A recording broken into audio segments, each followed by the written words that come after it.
So looks like it's the last Mishnah Halachah in this chapter. It's very long, but let's see. Okay, so let's see from the beginning, and we're in chapter 5, Hilchos Deos, and Halachah 12, and it says, one is forbidden to renounce ownership of the consecrated or consecrate all of his possession, and thereby becoming burden to society.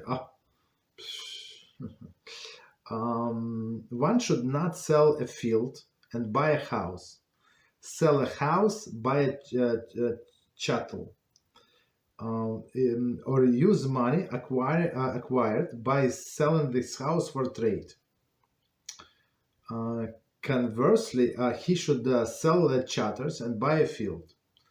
The rule is that he should aim to improve his financial position and to exchange the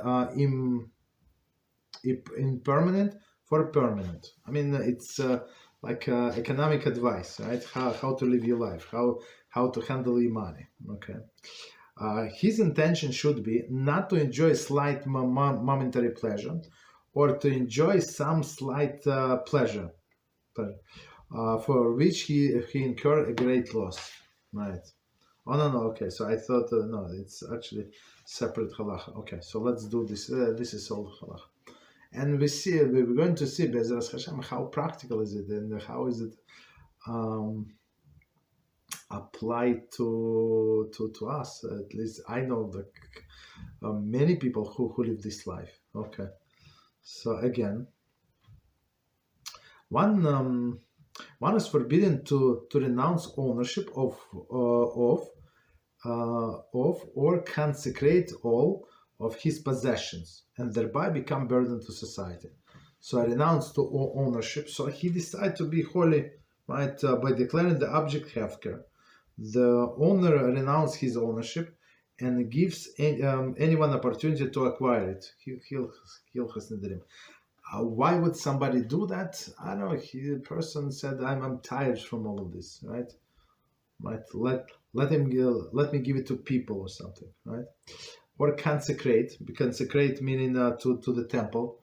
So technically, we're allowed to consecrate anything to the temple. It's not only animals. Right?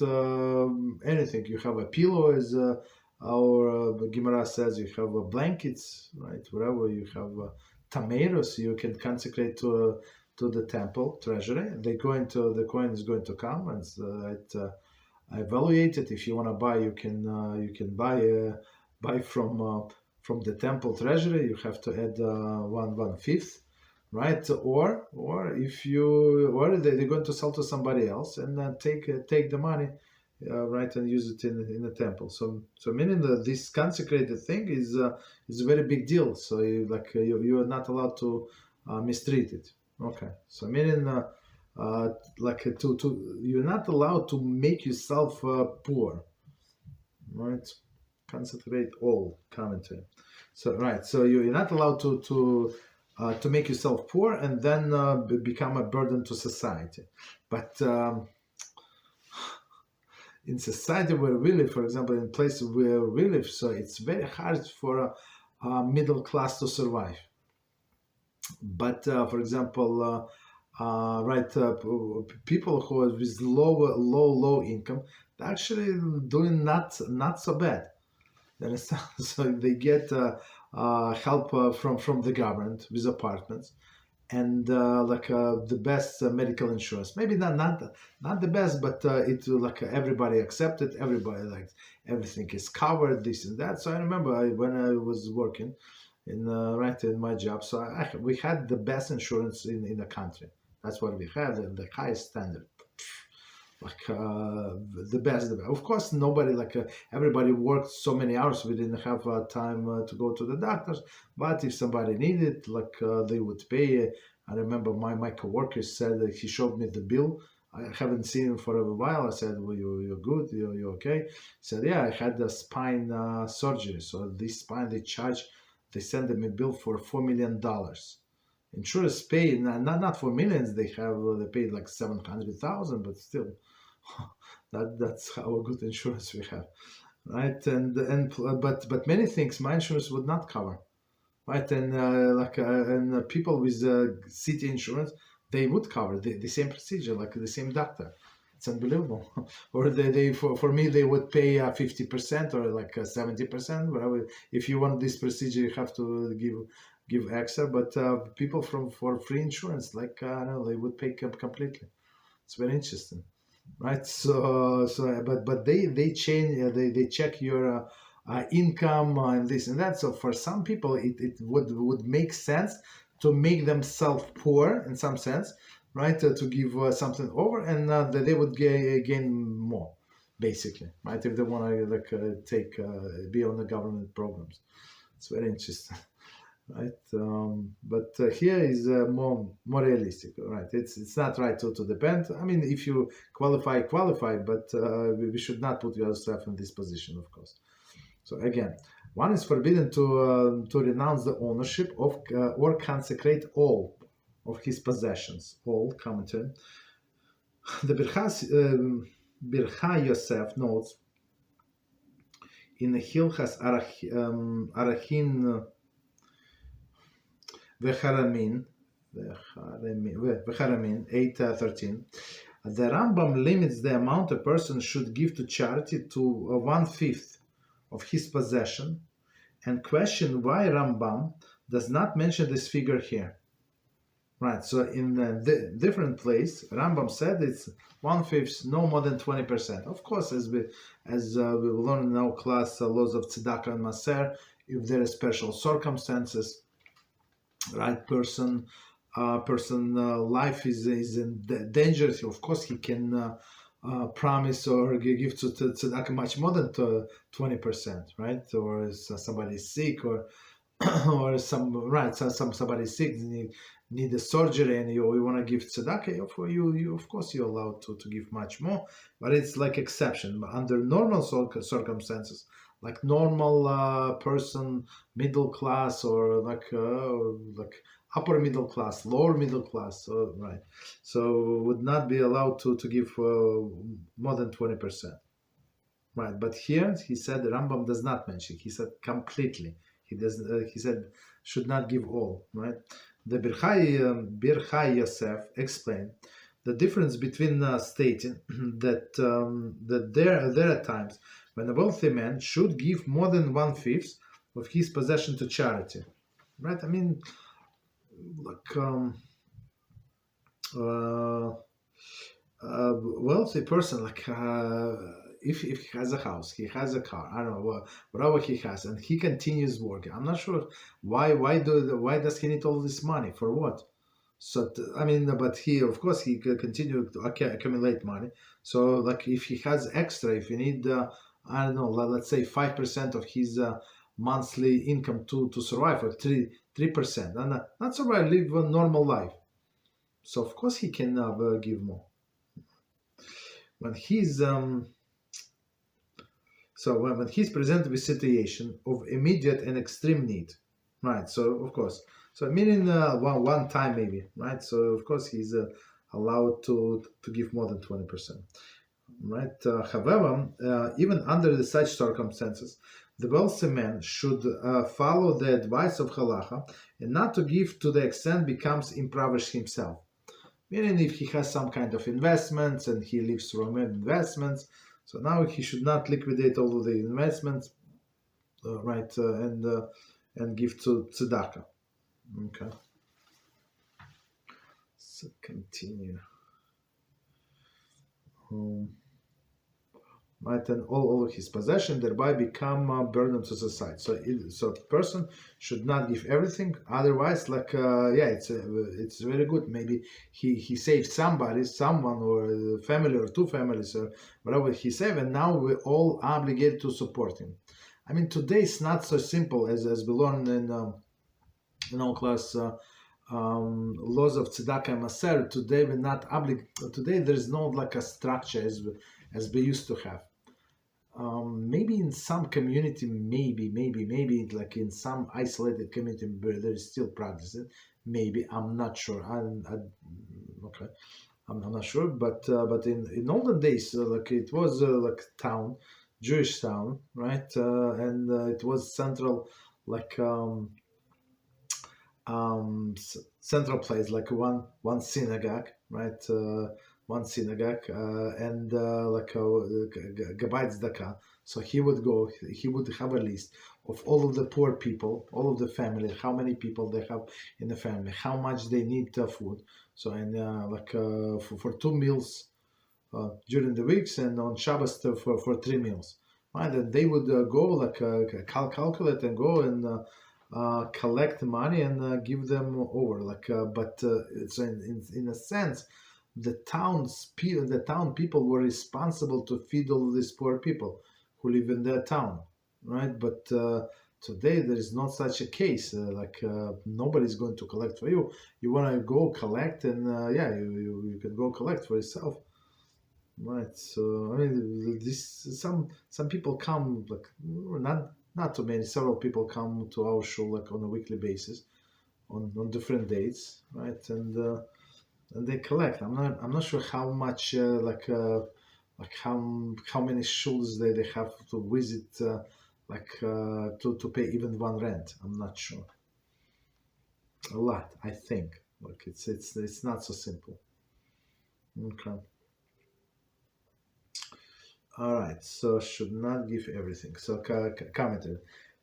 In Hilchas Arachin v'Charemim, Rambam states, a person should not consecrate or dedicate all his possessions. Right, so don't be one of this impulsive person. Right, they got excited and he said, Hashem is going to take care of me. I'm going to put my imunah into test, right? And I'm going to give everything. And Hashem, of course, he promised me on Rosh Hashanah that he is going to support me. So where's the problem? A person who does so violates the spirit of the Torah. So right, so meaning. This Rambam is very precise. Baruch Hashem. So a person who does this violating the spirit of the. So the spirit of the. What is the spirit of the Torah? The spirit of the Torah is not to count on a miracle. Right.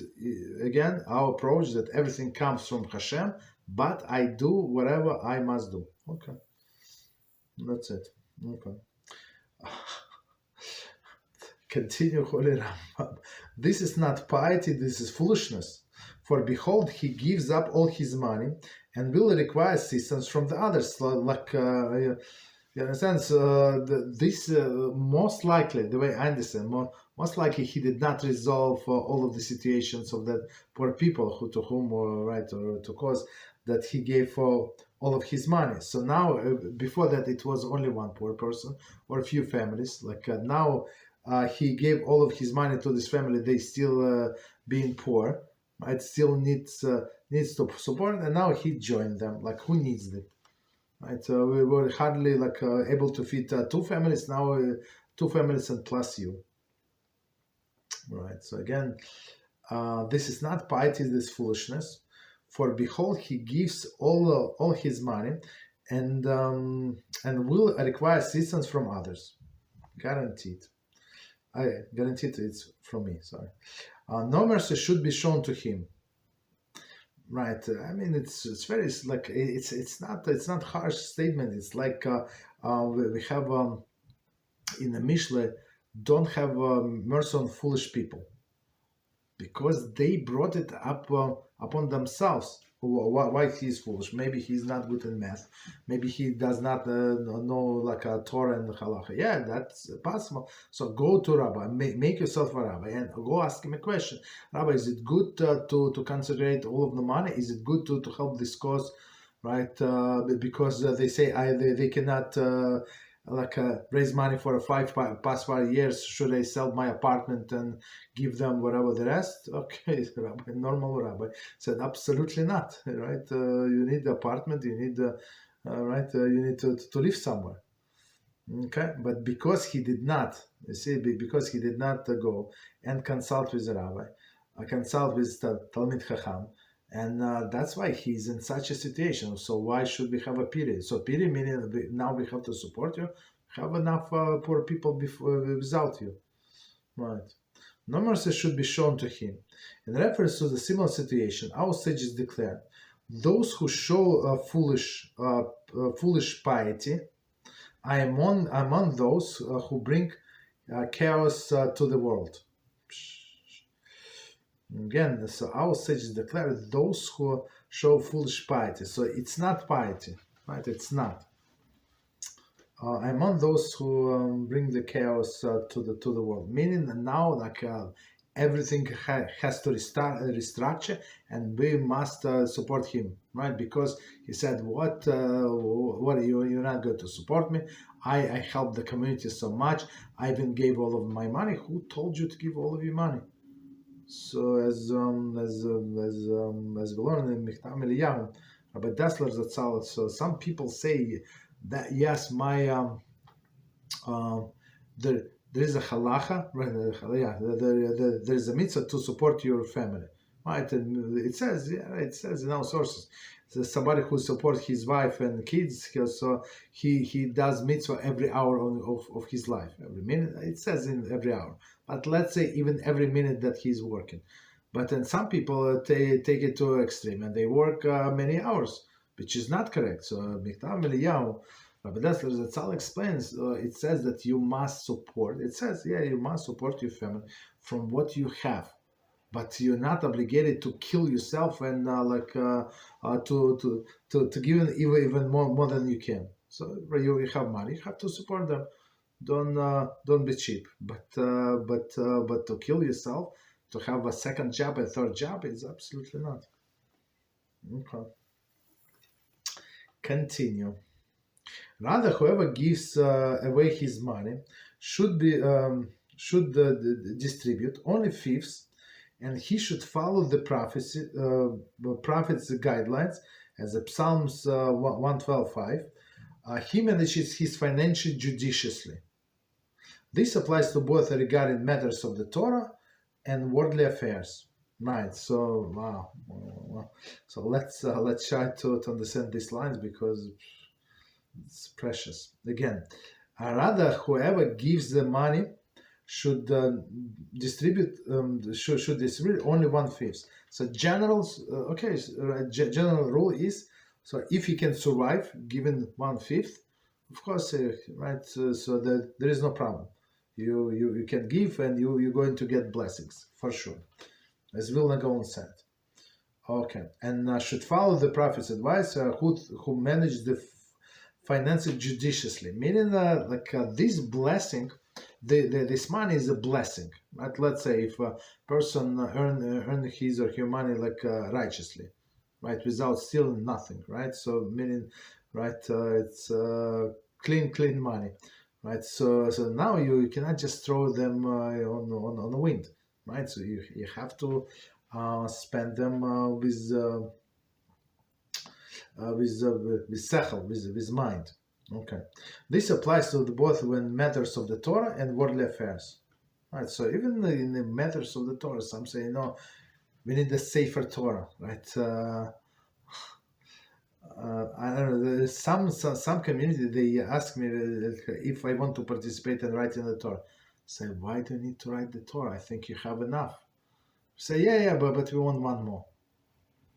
Okay, just in case. So I mean, okay, just in case. So people just burn money. Okay. So continue. Actually, let's do the whole sentence again. When one is forbidden to renounce his ownership of or consecrate all of his possession, and thereby become burden to the society, meaning don't give everything away. So next, continue burden of society to the society. In Hilchas Matanas Anyanim, so meaning gives to the poor, 18, Rambam writes, a person should always constrain himself and suffer constrain himself and suffer difficulties, but not seek to for the assistance of others, nor become burden to society. Thus the sages state, make your Shabbos like a weekday, but do not seek the public assistance. Even even a dignified sage who become poor should take up a profession, even degrading profession, and not become dependent on others. It is better to skin the hides of the dead animal than to tell people, I am the wise man, sustain me.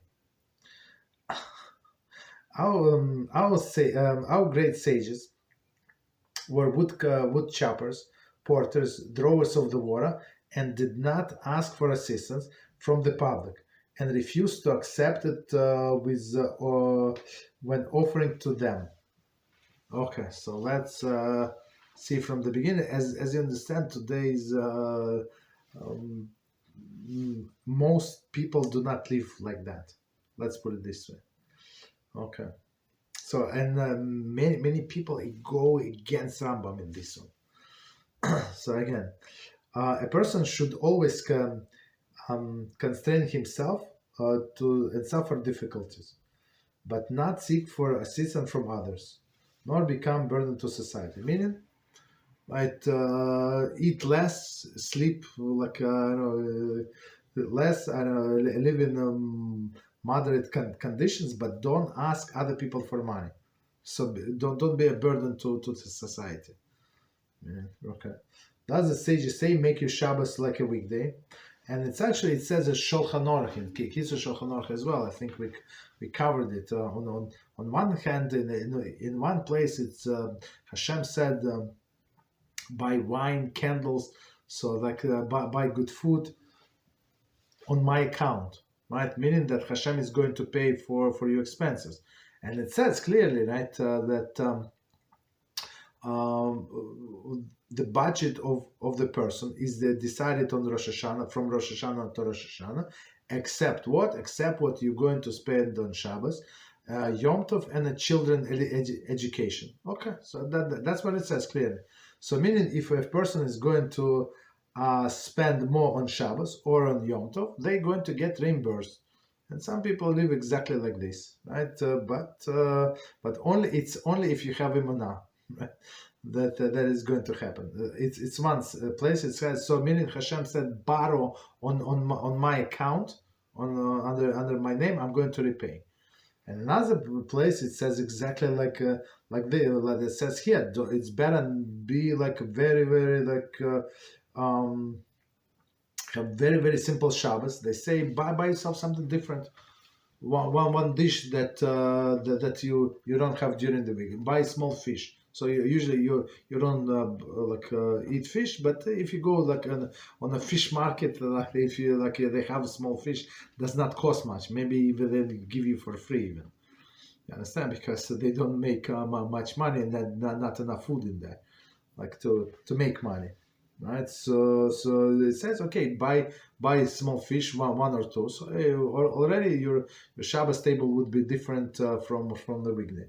But don't ask people for assistance, right? So you say, of course, like as everything else, they have to balance, right? Don't go to one extreme and don't go to another extreme, right? Some people, I mean, if a person has emunah and he's a great tzaddik and Hashem is managing openly in his all of his affairs, yeah, then go and buy whatever you want. But if not, if you're going to get depressed, if you're going to get into fight with your spouse because it's you spend money, she spend money, and now on Shabbos, and now you don't have, right? And now the collectors knocking at your door, right? So that's then don't borrow anything.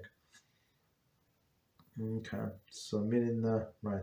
So meaning again, may make your Shabbos like a weekday, but do not seek the public assistance. Even a dignified sage who becomes poor should take profession. So now we're going to different. So that today I don't think anybody. I mean, there are exceptions, of course. A dignified sage meaning it's not simple person, right? Who becomes poor should take a profession, even the grateful profession. So and it says right that you should not have the grateful profession, but here Rambam is trying to make it point, right? I think it says in Pirkei Avos. So teach your son like clean profession, easy profession, so he would not be like a miner, like right, somewhere the mine the coal or something like that, so, or do like or porter or something, right? Donkey driver. That's too much. Let other people do, right? So, no degrading even degrading profession. So, but he should not depend on others. So that, I mean, Rambam tried to make his point. Doesn't matter. Like it's better to be degraded than depend on others. Like one of our students, he said. I don't want to say what, but in general, what it happened day before yesterday, Sunday. Yeah, no, it started on Motzei Shabbos, right? On Motzei Shabbos. So he asked me, should I do it? I said, absolutely, yeah, you must do it. And he said, but my family is going to make fun of me. I say, okay, but how long are they going to make fun of you? Are they normal people? He said, no, yeah, they're normal people. So I said, do it anyway, and then report me back, report back to me. So guess what? He reported on Sunday, right? On Sunday, I said, it's over. It was after 2 hours. They taunted him, right? After 2 hours, it was over. That's it. They got like that's it. He's like whatever he does. I'm not going to say what. So he's old news. Okay, old news. Like who cares? Understand? So even this. So what I'm trying to say, this sage, even though in the beginning it could be degrading, like his look and he's does whatever he does, but Rambam said that's right. It's better. He preferred this. But on another hand, it's like it's not his honor on the sage. So I'm explaining the other side. That does not say here, but the sage, the Torah sage, represented the honor of the Torah. So now it's not only his honor, but he's degrading the Torah, meaning, and plus the Jewish people. Right? So, you call this the sage Chacham, right? You said he's big Talmid Chacham. He's very knowledgeable person. You said that you're going to his lecture. Yeah, he's very knowledgeable. Also, so he now has to be like a driver, like a cab driver. That's how you treat your Chachamim. So it is right for a sage. Maybe it's not a problem. He's ready to put himself down, right? But it's it's embarrassing for the whole community, for all of the nation of Jewish people, right? So that because we do not take care of our sages. So Rabbi Rambam said it's like maybe in his days, but today most of the Talmidei Chachamim, they would not go to they make this take this degrading professions, right? And he said what's the degrading profession that he has.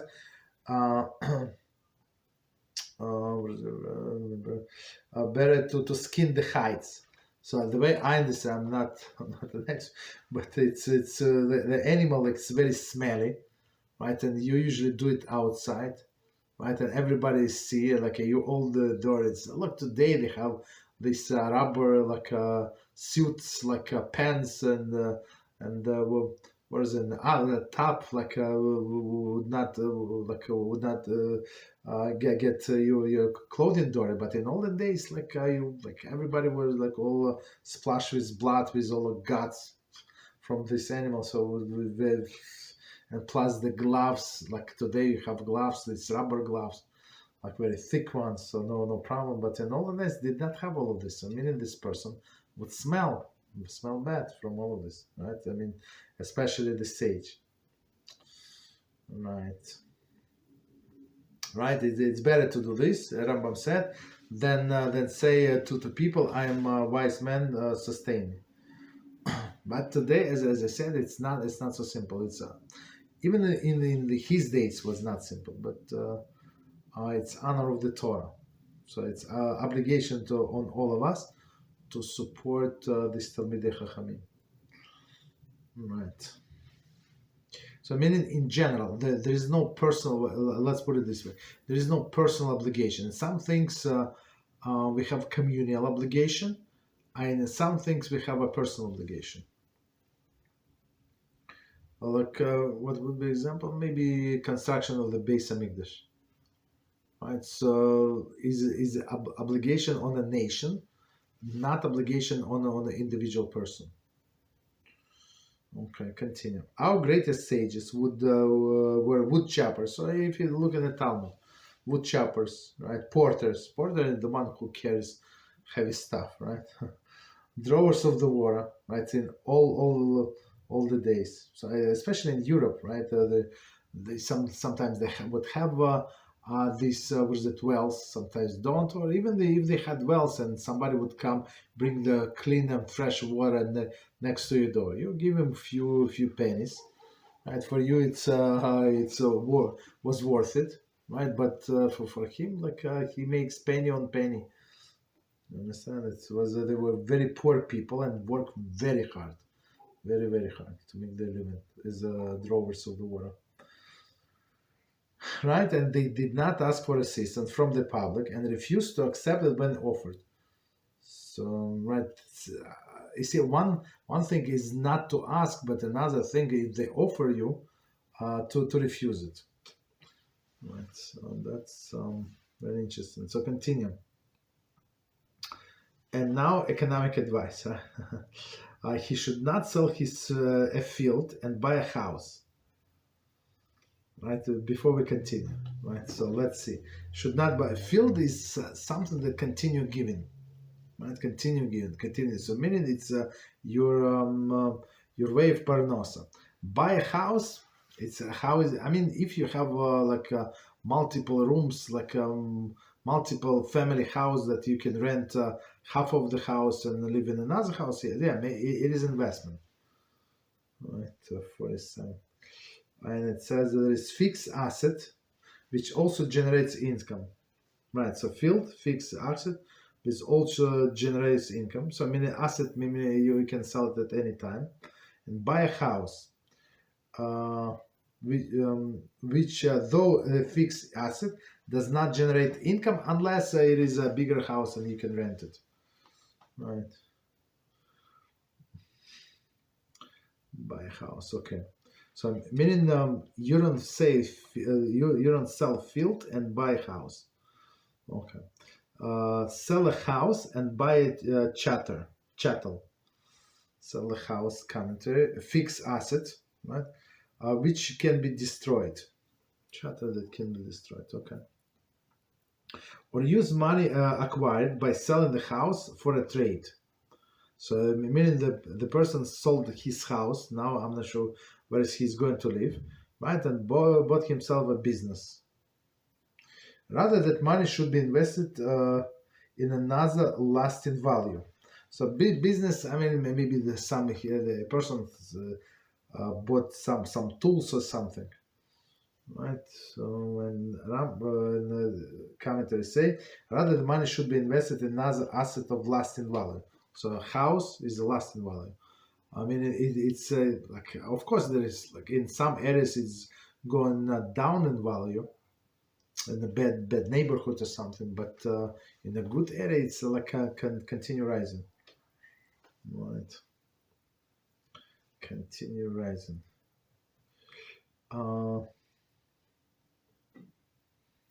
Continue. Okay. Conversely, he should sell chattels and buy a field, meaning like something temporary, and buy a field, meaning that somebody fixed, right? First of all, it's a fixed value, right, and plus it's going to generate some income. The rule is that you should aim to improve his financial to improve financial positions, and to exchange the impairment in impermanent to the permanent, meaning impermanent these tools or whatever, right, and to the permanent, like a field, that the house is much more permanent than other things. So let's do the Ksubas commentary. We're going to expand. Ksubas 79a gives similar advice to a husband who marries his wife. He manages his wife's property, right? We discussed in this class there are two different property that the wife can bring to the marriage, and she can still be the owner. Meaning that husband is allowed to derive benefit from by using this property, right? But if he dies, she gets it, or if they divorce, she gets it, right? So again, so it gives similar advice to a husband who manages his wife's property and desires to safeguard it. See Hilchos De'os 22:33. Since it sounds business thinking, the Rambam quotes it for everyone. So meaning that something that is preserved income, like where we live, there are where we live like several apartments. So in one complex, like several apartments, and there is a basement apartment. So basement like a small, like one room apartment, a little bigger, a little small. That doesn't matter. Like small room, like you have to go down. So meaning, I mean there is a window there, but it's not the highest quality apartment. Let's put it this way. Even like inside, if the people some do like amazing renovation, this that, but still it's basement, right? And there are some people that live in a basement and have very expensive cars. And you what's it? Was it very expensive? I mean, for me, very expensive. Like BMWs that they would have, Mercedes they would have, other like Lexuses they would like sport edition. Like and these people also, of course, they don't own this apartment; they rent it. So I'm not sure how much they pay every month or they bought it. I'm not sure, but in my mind, these cars are very very expensive. So you can buy for instead of this car, you can buy maybe I don't know, like not like partially apart. I don't know, 20%, 30%, 40% of this apart. Like if you think about it, but these people they such a show off. They chose to live in this underground apartment just to have this car. You understand? Because when this person is driving this Lexus or something, nobody knows where he lives in this cheap apartment. You understand? Um, right. And like the one of the neighbors that lives from this apartment. So one car starts parking, and I mean I said hello, how are you? And I was going on, and he said, did you see this car? Yes, I saw this car. Do you know how much it costs? I don't know how much it costs. So he told me how much, but he said, it's a special edition. I said, how do you know it's special edition?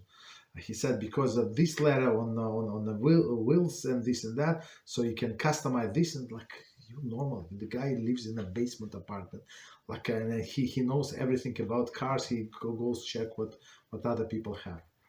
Understand? So it says Rambam said don't be like that. Don't be such a stupid person. So you have money, like invest it properly. So you have money to invest in buy apartment, like to take mortgage.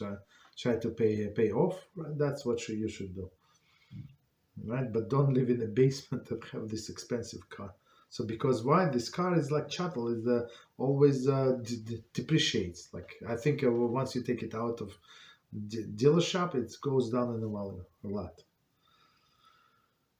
So that's what Rambam teaches us. His intention should not be enjoy a slight momentary pleasure, right? Like this Lexus or something, or to enjoy some slight pleasure, for which one incurs great loss. Right. So commentary saying, our translation follows standard printed edition. Okay.